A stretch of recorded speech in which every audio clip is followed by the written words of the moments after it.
네, 늘 기쁨으로 우리 주님만 섬기시는 저와 여러분 되기를 소원합니다. 우리는 사도행전 12장에서 교회에 새롭게 가해진 박해를 살폈습니다. 세상 권세가 믿음이나 진리의 문제와 상관없이 그저 자신들의 정치적 입장 때문에 교회에 가하는 핍박이었습니다. 이 핍박으로 인하여서 야고보 사도는 죽임을 당했고 베드로 역시 죽임을 당할 위기에 처했었지만 하나님께서 천사를 통하여서 그를 구원해 주셨습니다. 이 일 이후로 베드로는 성경의 기록에서 사라집니다.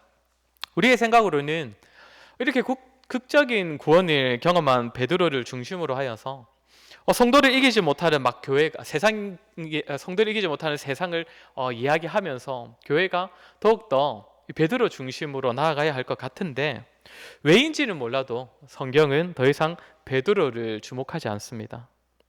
그러나 이 사건 이후의 기록을 통하여서 우리가 분명하게 알 수 있는 사실이 하나 있는데 그것은 하나님께서 이 세상 권세에 대하여 또 말씀 위에 선 주의 몸된 교회에 대하여서 우리 하나님께서 어떻게 대우하시느냐입니다.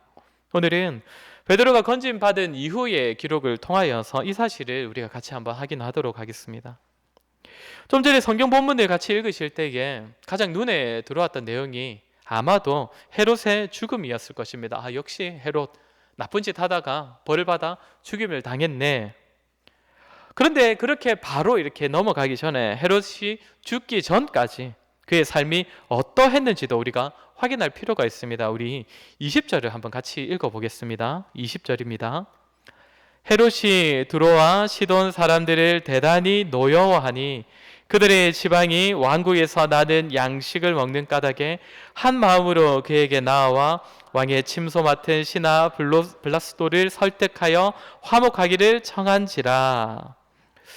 당시 헤롯이 분봉왕으로서 다스렸던 그 지역엔 이스라엘 북부에 있는 드로와 시돈 지역도 포함이 되어 있었습니다. 이 드로와 시돈에게 있어서 이 이스라엘의 왕인 헤롯이 어떤 존재였냐면 우리 본문의 기록처럼 시돈과 드로가 이 헤롯에게 뭔가 노여움 살 일이 있었는데 그 앞에서 찍소리도 못하는 겁니다. 헤롯이 다스리는 지역의 양식을 받아 먹기 때문에 어떻게든 그 헤롯의 그 기분을 풀어보려고 이제 몰래 그 헤롯의 측근에게 찾아와서 말 좀 잘해달라 이렇게 화목하려고 노력을 하고 있다는 겁니다. 헤롯도 로마의 산하에 있는 분봉왕이지만 그의 다스림을 받는 나라들이 헤롯에게 찍소리도 못하고 어떻게든 그에게 잘 보이려 하는 모습을 보이고 있습니다. 이뿐만 아니라 21절, 22절도 우리 한번 같이 읽겠습니다. 21절과 22절입니다. 헤롯이 나를 택하여 왕복을 입고 단상에 앉아 백성에게 연설하니 백성들이 크게 부르되 이것은 신의 소리요 사람의 소리가 아니라 하거늘. 어떤 상황인지 아시겠지요? 헤롯이 왕으로서 한 번씩 사람들에게 백성들에게 연설할 일이 있지 않았겠습니까? 그런데 이 연설을 들은 백성들의 반응이 어떠했다고 합니까? 야, 이건 사람의 소리가 아니야. 신의 소리다. 사람에게 신이라는 그런 칭찬을 하는 겁니다. 백성들이 그냥 헤롯에게 아첨했다 이런 의미가 아니라 이 백성들이 헤롯을 굉장히 자랑스러워했다는 겁니다. 헤롯을 굉장히 위대한 왕으로 여기고 자신들이 헤롯의 다스림을 받는 것을 굉장히 영광스러워했다는 겁니다. 헤롯이 왕으로서 굉장히 잘 나가고 또 굉장히 인정을 받았다는 것이죠.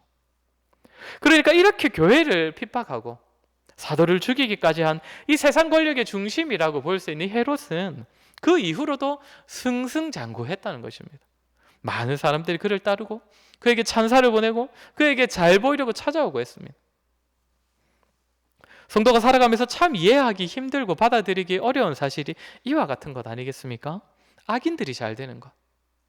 철저히 세상적이고 세속적인 왕인 헤롯은 승승장구하고 날이 갈수록 높아지고 잘 나가고 그에 반하여 주의 교회는 헤롯으로 인하여 어려움을 당하고 사람들이 죽고 이런 고민은 모든 시대에 모든 성도들에게 늘 있어 왔습니다.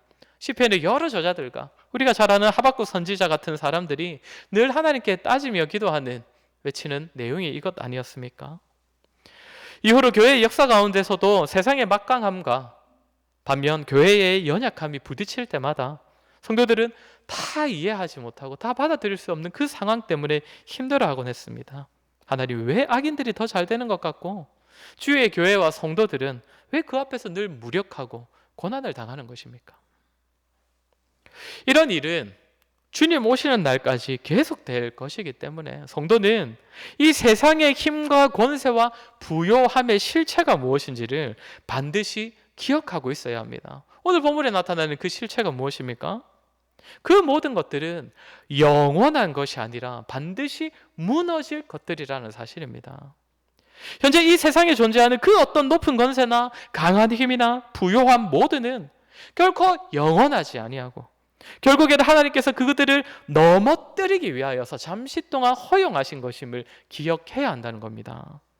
결코 무너지지 않고 영원토록 굳건하게 서 있을 것만 같아 보이는 그 온갖 세상의 것들은 우리 하나님께서 나중에 다 허물어뜨리심으로써 우리 하나님의 살아계심과 위대하심과 온 세상을 다스리고 계심을 밝히 드러내 보이시기 위하여서 잠시 이 땅에 세워두신 것들에 불과한 것입니다. 우리가 이 사실을 어떻게 확인할 수 있습니까? 오늘 우리는 헤롯의 죽음에서 드러나는 우리 하나님의 일하심을 통하여 이 사실을 확인할 수 있습니다. 23절 우리 한번 같이 읽겠습니다. 23절입니다. 시작. 헤롯이 영광을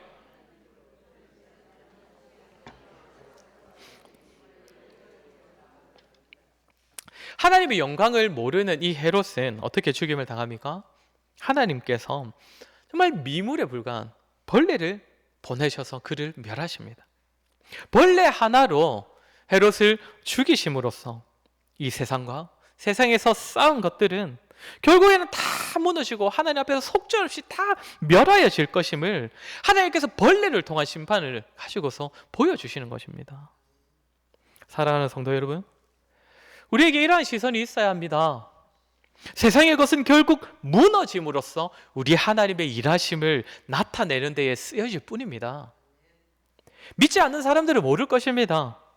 요세푸스의 기록에 따르면 이 헤롯의 죽음은 그냥 복통 때문에 5일 만에 죽은 것이다, 이렇게 알려집니다. 그렇게 사람들에게는 알려졌다라고 합니다. 당시 사람들은 헤롯의 죽음을 보면서 그저 배가 아팠는데 뭔가 또 좀 안 좋은 것이 뭔가 더 더하여져서 타임이 안 좋게 그가 죽임을 당했구나, 그 정도로만 생각을 했을 것입니다. 그러나 하나님을 믿고 하나님의 일하심을 인정하는 성도의 눈에 헤롯의 죽음은 어떤 의미입니까? 하나님의 심판입니다. 세상 권세의 결국이 어떠할지를 하나님께서 밝히 드러내 보여주신 사건이 헤롯의 죽음이라는 것이죠. 우리가 세상을 바라볼 때 가져야 할 시선이 바로 이것입니다. 그들은 우리의 부러움의 대상이 아니라 하나님께서 결국 심판하심으로써 무너뜨림으로써 일하시는 그런 도구에 불과하다는 겁니다. 아수르, 바벨론, 바사, 그리고 현재 지금 이 사건이 있는 로마, 이 나라들이 잘 나갈 때마다 사람들은 이 나라들은 절대로 무너지지 않을 것이다 라고 생각을 했습니다. 누가 이들의 강함을 무너뜨릴 수 있겠느냐? 그러나 이 나라들 다 어찌 됐습니까? 다 망했습니다. 사람의 눈으로는 무너지지 않을 것만 같았던 그들의 강함과 부요함과 권세가 하나님께서 정하신 때에 한순간에 땅에 떨어뜨려지면서 모든 믿는 자들 앞에서 우리 하나님의 일하심과 우리 하나님의 전능하심이 드러나는 데에 쓰여지는 도구에 불과했다는 것입니다. 사랑하는 성도 여러분, 어떤 마음으로 이 세상과 이 세상에서 잘 나가는 자들을 바라보고 계십니까? 하박국 선지자도 또 시편의 여러 기자들도 그들을 바라볼 때 참 힘들었습니다. 왜 저들은 자꾸만 높아져 가고 잘 나가는데 우리 하나님 지금 어디 계십니까? 저들이 주의 백성들을 비웃고 있습니다. 무시하고 있습니다. 교회를 절망 가운데 빠뜨리려고 합니다. 왜 가만히 두십니까? 그러나 그런 절규 끝에 그들이 끝내 고백하는 말이 무엇인지 기억하시기 바랍니다. 하박국 선지자가 뭐라고 합니까? 무화과 나무 잎이 마르고 포도의 열매가 없고 양과 송아지가 없어도 이 모든 것은 우리가 아니라 이 모든 것들 다 세상이 가지고 있다 하더라도 우리 하나님 여호와께서는 저들이 아니라 우리와 함께 하시니 나는 여호와 하나님으로 인하여 기뻐할 것이다. 시편 기자도 73편을 보면 저 세상 사람들은 죽을 때도 평안하다라고 합니다. 저 사람들 죽을 때도 참 강건하게 죽는다. 그러니까 세상 사람들은 죽을 때까지 잘 나간다. 그러면서 73편 마지막에 뭐라고 고백하냐면 하나님께서는 결국 저들은 파멸에 던지시고 나는 주의 교훈으로 끝까지 인도하셔서 영광으로 나를 영접하실 것이다 라고 고백을 합니다. 사랑하는 성도 여러분, 이것이 우리의 고백이고 우리의 확신이어야 합니다. 한 번씩은 세상이 부러울 수 있겠지요. 마음이 흔들릴 때가 있을 것입니다. 우리 역시 저들처럼 살았으면 좋겠고, 저들이 붙잡는 줄을 우리도 붙잡고 있어야 그래도 괜찮을 것 아닌가. 그러다 보면 어떤 생각합니까? 내가 신앙생활도 잘하지만 세상에서도 잘 되고 잘 나가고 많이 가지면 그것이 제일 좋은 것 아닌가 라는 생각을 하게 될 것입니다. 물론 그럴 수만 있으면 참 좋겠지요. 그러나 그런 삶을 살게 되더라도 우리의 마음에는 분명한 확신이 있어야 합니다. 세상에서 얻고 세상에서 누리는 그것들은 결국에는 무너질 것들이라는 사실. 우리 주님께서 다 사라지게 하심으로써 하나님의 일하심을 드러내는 도구라는 사실. 그렇게 성도는 세상에서가 아니라 오직 주님 앞에서 하나님께서 기뻐하시는 일에 순종하고 쓰임 받는 것이 더욱 중요하고 귀하다라는 그 확신으로, 그 마음으로 이 땅을 살아가야 할 것입니다. 세상에서 마음을 빼앗기지 않는 그런 저와 여러분 되기를 소원합니다. 그러면서 오늘 본문에는 또 하나 분명하게 드러나는 사실이 하나 있는데, 그것은 24절입니다. 24절을 보면 우리 성경에는 빠져 있는데 원어로 보면 이 시작이 그러나로 시작합니다. 아마 영어 성경 가지신 분들은 아마 but로 아마 대부분이 시작되고 있을 것입니다. 우리 그러나가 있는 걸로 생각해서 그러나를 넣어서 24절을 한번 같이 읽어보겠습니다. 시작. 그러나 하나님의 말씀은 흥왕하여 더하더라. 아멘. 앞에 문장과 완전히 대조를 이루고 있는 겁니다. 헤롯은 벌레에게 먹혀 죽었더라. 그러나 하나님의 말씀은 흥왕하여 더하더라 라는 겁니다. 세상이 승승장구하는 것 같아도 결국에는 땅에 떨어지고, 그러나 주의 말씀은 흥왕하여 더하여더라, 더하시더라. 우리가 기억해야 할 또 한 가지입니다. 세상 사람들 헤롯의 죽음을 보더라도 여전히 세상이 강하고 주의 교회는 여전히 힘이 없고 약하다, 저 교회가 붙잡는 말씀도 아무런 힘이 없다, 이렇게 생각하지 않았겠습니까?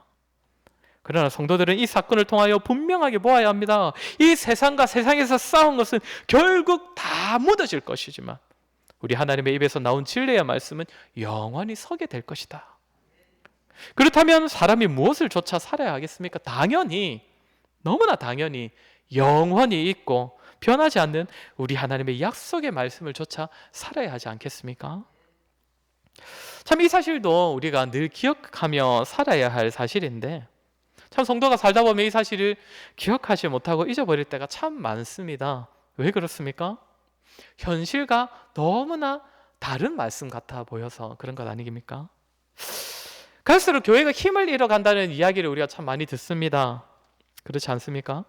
교인 수는 눈에 띄게 줄어들고 있습니다. 교회에서 비난받는 일들이 참 많이 있습니다. 이 현실을 생각하면 말씀이 흥왕하여지더라 라는 이 말씀은 거짓처럼, 마치 모순처럼 보여지기도 합니다. 그러나 말씀이 흥왕해져 간다는 것과 우리 눈에 보이는 가시적 교회가 흥왕해져 간다는 의미가 반드시 일치하는 것은 아니라는 것을 우리가 좀 기억할 필요가 있습니다. 1000만이었던 한국 교인의 숫자가 이제 700~800만으로 떨어졌다고 해서 주의 말씀이 흥왕하지 못하고 힘을 잃어버린 것은 절대 아니라는 것입니다. 교회사의 흐름을 보면 촛대가 계속적으로 옮겨진다는 사실을 우리가 확인할 수 있습니다. 먼저는 복음이 전해졌던 유대인에게서 초대교회, 그리고 초대교회에서 유럽, 미국, 한국, 그리고 이제 중국의 시대다, 이렇게 많이들 이야기를 합니다. 그 과정 가운데서 많은 교회들이 세워지고 많은 나라가 복음을 받아들이기도 했고, 또한 반대로 교회가 문을 닫고 기독교 국가라고 불리던 나라들이 많이 힘을 잃기도 했습니다. 그러나 이 과정 중에서도 그렇다고 해서 주의 말씀이 힘을 잃었던 것은 아닙니다. 점점 더 흥왕해져 갔습니다. 교회사에서 암흑기라고 불리는 시대가 있었습니다. 중세 시대를 말하는데 대략 1000년가량입니다. 그런데 이 시기라고 해서, 이 시기가 암흑기라고 해서 주의 말씀이 힘을 잃었던 시기가 아닙니다. 우리가 어떻게 그것을 알 수 있냐면 이 암흑기 끝에 어떤 사건이 일어납니까? 종교개혁이 일어납니다. 이때에 이 종교개혁 시대 200년 사이에 정말 하나님의 말씀이 눈에 띄게 흥왕해져 갔습니다. 루터, 칼빈만이 아니라 수많은 종교개혁자들, 개혁신학자들, 그 웨스트민스터 회의까지 포함해서 정말 주의 말씀이 더욱더 분명하게 드러나고 교회가 확립되고 사람들에게 말씀의 지식이 쌓이고 사람들이 말씀의 다스림을 받는 일들이 엄청나게 많아졌습니다. 우리가 지금 배우고 있는 이 신학들 또 성경의 관점들도 대부분 이때 정립된 것들입니다. 아직까지도 저를 비롯한 많은 목사들이 칼빈의 글을 많이 공부하고 있습니다. 이렇게 볼 때에 종교개혁 그 앞의 시기, 암흑기라 불렸던 그 1000년의 세월도 사실상 아무것도 없었던 시기나 말씀이 쇠퇴했던 시기가 아니라 조용히 종교개혁을 위하여서 준비되었던 시기로 볼 수 있을 것입니다. 암흑기에도 하나님의 말씀은 점점 조용히 흥황해져 가다가 종교개혁 시대를 맞아서 폭발적으로 그렇게 터져 나왔던 것이죠. 사랑하는 성도 여러분, 눈에 보이는 교회는 쇠퇴될 수 있습니다. 오늘 본문처럼 교회가 아니라 세상 권세가 더 승승장구해가고 교회와 성도는 점점 힘을 잃은 것 같은 현실을 계속적으로 보게 될 수도 있습니다. 그러나 분명한 것은 그런 시기에도 우리 하나님의 말씀은 더욱더 흥황해져 갔다는 사실입니다. 교회와 성도들이 이전보다 더 많이 더욱 풍성하고 분명하게 하나님의 말씀을 누리게 되었습니다.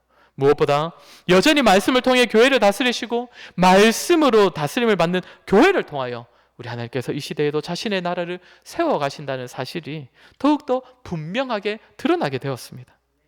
그렇게 살아가는 성도 여러분, 우리가 좇아야 할 삶의 기준은, 삶의 방식은 이 세상 질서가 아닙니다. 우리가 좇아야 할 가치는 세상이 좋아하고 세상이 쌓으려 하는 것들이 아닙니다. 살아있고 항상 있는 하나님의 말씀이 우리 삶의 기준이요, 우리의 질서요, 우리가 좇아야 할 삶의 가치입니다. 주의 말씀은 태초부터 계신 말씀이요, 세상을 창조한 말씀이요, 우리에게 전해진 복음의 통로이고 완성될 구원까지 우리를 이끌도록 주신 것이 하나님의 말씀입니다. 그렇게 세상이 아니라 우리에게 주신 이 말씀, 교회에 주신 말씀을 가장 귀한 가치와 기준과 하나님의 다스림을 보여주는 도구라고 여기고 그 말씀을 가까이 하고 순종하는 저와 여러분 되었으면 좋겠습니다. 이제 마지막으로 하나만 더 살필 것은, 이렇게 하나님의 말씀이 흥황해져 갈 때에 주의 교회의 모습이 어떠했느냐입니다. 먼저 25절을 보시면 바나바와 사울이 예루살렘으로부터 돌아온 이야기가 기록되어 있습니다. 그런데 아시다시피 사울과 바나바는 원래 어디 소속의 사역자들이었습니까? 원래는 예루살렘의 소속들이었습니다. 그런데 안디옥에 예루살렘으로부터 파송되어 있었다가 다시 또 환란 때가 그때 이제 기근이 들었을 때 안디옥으로부터 다시 예루살렘으로 파송받았던 자들입니다. 그런데 이들이 어떻게 보면 다시 자기들이 있어야 할 곳으로 돌아간 것인데 다시 안디옥으로 돌아온 것처럼 이 말씀이 기록하고 있다는 것입니다. 아예 소속이 달라져 버린 것이죠. 이제는 촛대가 예루살렘으로부터 안디옥으로 옮겨졌음을 잘 보여주는 표현입니다. 예루살렘 교회가 이방인의 복음화를 인정하긴 했어도 아시다시피 예루살렘의 유대인 신자들은 계속적으로 이방인보다는 자신들을 더욱더 우월하다고 여기는 그 선민 사상을 버리지 못해서 여러 가지 문제를 일으키지 않습니까? 그런 모습은 사실 세상의 질서와 다름없는 모습이기 때문에 이방의 복음을 전하기엔 적합하지 못한 것이고, 복음이 세계로 전파되는 것에 있어서는 안디옥 교회가 더 적합하기에 촛대가 옮겨지는 것입니다. 이 사실을 예루살렘의 유력한 일꾼들이었던 바나바와 사울이 예루살렘이 아니라 아예 안디옥에 속하게 되는 그 표현을 통하여 알려주는 것이죠. 그리고 이렇게 13장에서 소개되는 이 안디옥 교회의 모습이 어떠하냐면, 우리 1절을 같이 한번 읽어보겠습니다. 13장 1절입니다. 시작. 안디옥 교회에 선지자들과 교사들이 있으니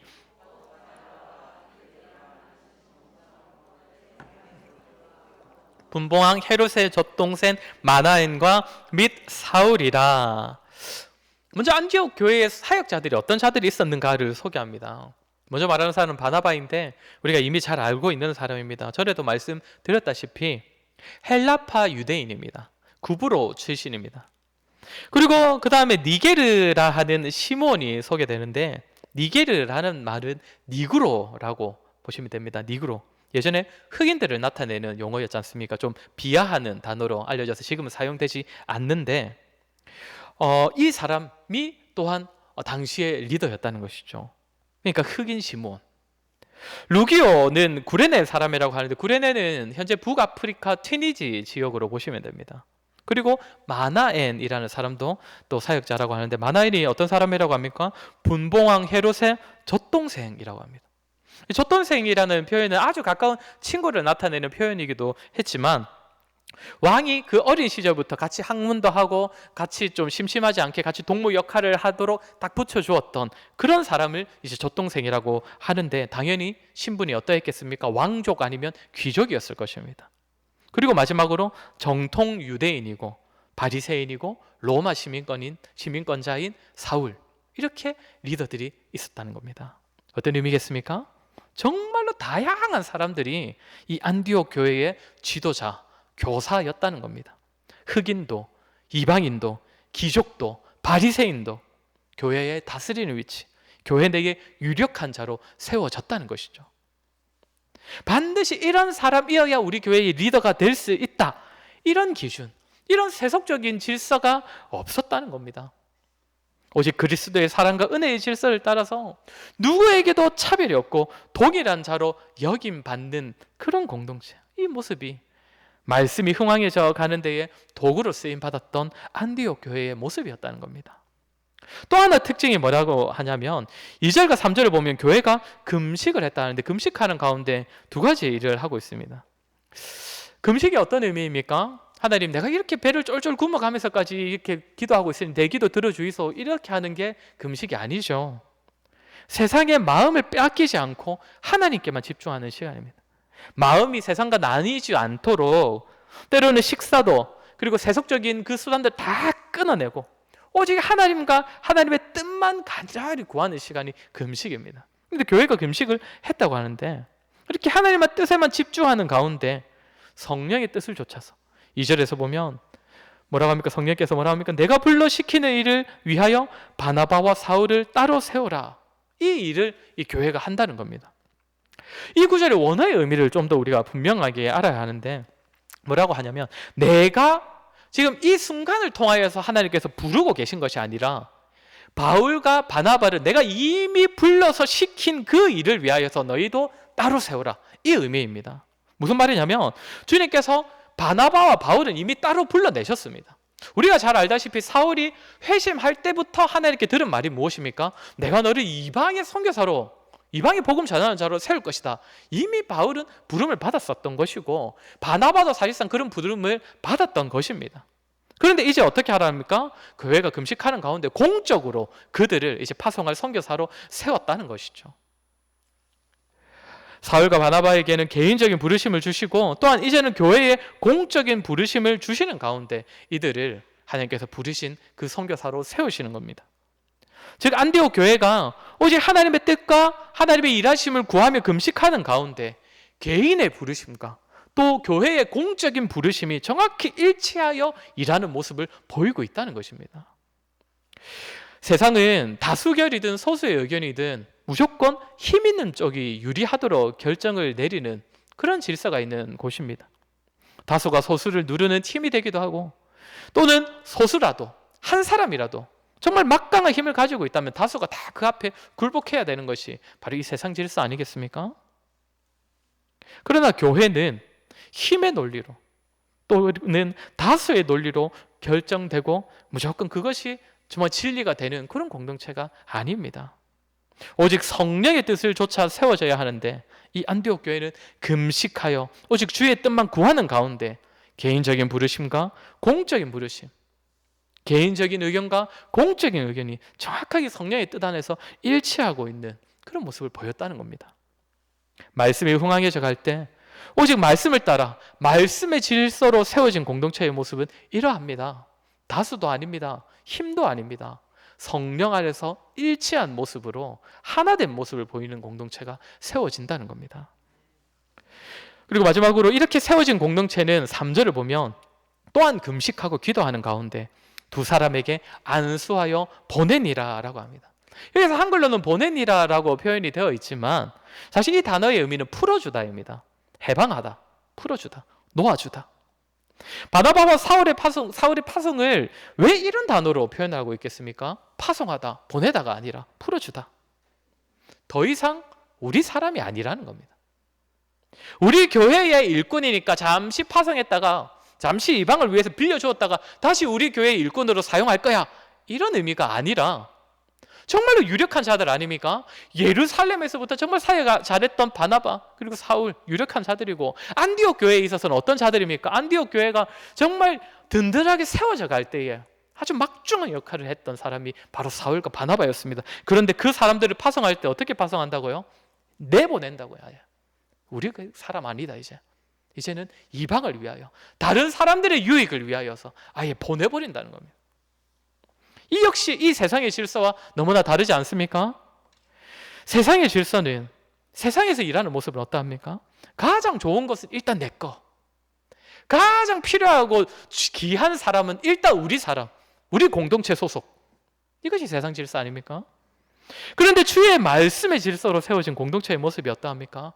가장 귀한 것을, 가장 나에게 있어서 가장 귀하고 우리에게 있어서 가장 귀한 것을 내어줍니다. 포기하고 풀어줍니다. 다른 사람들의 유익을 위하여. 사랑하는 성도 여러분, 저와 여러분, 그리고 우리 교회도 정말 오늘 이렇게 확인한 것처럼 오직 주의 말씀을 조차 말씀의 기준과 말씀의 질서로 세워지는 공동체가 되었으면 좋겠습니다. 누구도 차별이 없고 세상의 기준으로 사람을 나누지 않는 공동체, 그리고 힘의 논리나 다수의 논리가 아니라 정말 성령의 뜻을 구하며 성령 안에서 하나됨을 이루는 공동체, 그리고 나의 유익과 이익만을 따지는 것이 아니라 기꺼이 남을 잘되게 하고 다른 삶의 유익을 우선시하는, 그렇게 양보하고 배려할 줄 아는 그런 공동체, 그러한 저와 여러분 우리 교회가 되었으면 좋겠습니다. 오늘 말씀처럼 세상과 세상의 질서는 결국 무너지고 심판받는다는 사실과 오직 주의 말씀만이 영원히 흥왕하여진다는 사실을 확신하여서 우리의 삶을, 또한 우리 교회 공동체를 주의 말씀의 질서대로 세우는 일에 함께 헌신하는 저와 여러분 되기를 주의 이름으로 간절히 소원합니다. 우리 시간 말씀을 기억하며 같이 한번 기도했으면 좋겠습니다. 우리 기도할 때에 하나님, 정말 이 세상으로부터 우리의 눈을 돌려서 오직 변하지 않고 영원히 있는 주의 말씀을 바라보는 우리가 되게 하여 주시옵소서. 정말 결국에는 이 세상은 심판받을 것이요 땅에 떨어질 존재라는 것들을 우리가 기억하여 이 세상에 우리의 마음을 두는 것이 아니라, 미련을 가지는 것이 아니라 오직 주의 말씀을 따라서 그 말씀에서 가르치시는 그 말씀의 질서를 조차 살아가는 우리가 되게 하여 주시옵소서. 또한 말씀의 질서대로 우리 교회를 세우는 우리 교회가 우리 자신이 되게 하여 달라고 우리의 말씀을 기억하며 우리 한번 같이 기도하도록 하겠습니다. 기도하겠습니다.